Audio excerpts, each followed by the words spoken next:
Hello everyone, I'm Jamie Holmes. And I'm Melissa Bird, your school board member for District 7. Where are we? We are here at Clay Springs Elementary with our Black Bears today because Orange County voters need to know what's on the line on the November 5th ballot.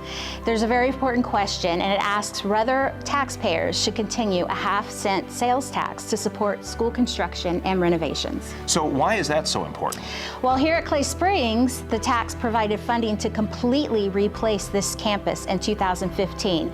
And you know, my daughters went here, and it was just like night and day. Teachers went from metal-roofed portable classrooms to indoor hallways with the latest technology and improved safety features. When my oldest daughter started here in 2008, I remember being very concerned with safety since all the classrooms were portable type buildings with doors that were accessible from the outside.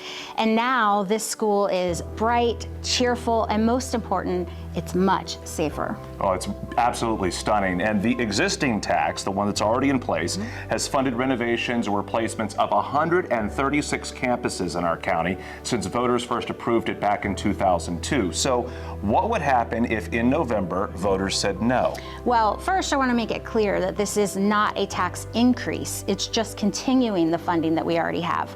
But the beautiful school campuses that we see all around Orange County are a direct result of this funding. If that goes away, the work on our campuses will slow down significantly. The funding makes it possible to replace and refresh our air conditioning systems on a cycle and to jump on problems when they occur.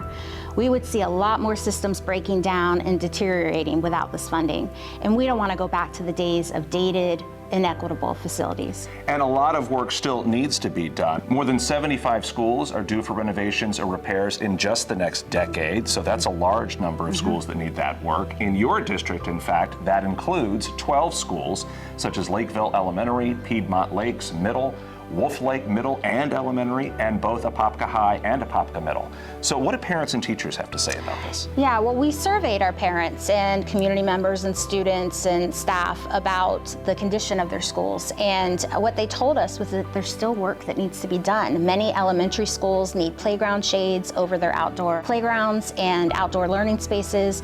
The middle and high schools all told us that bathrooms need updates, and just about everyone cited air conditioning problems that need refreshing and technology improvements. Well, I mean, it's Florida, right? So, yeah.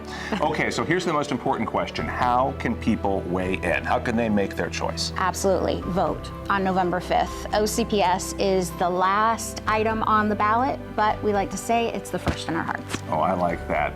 Last on the ballot, first in our hearts. We will see you in November.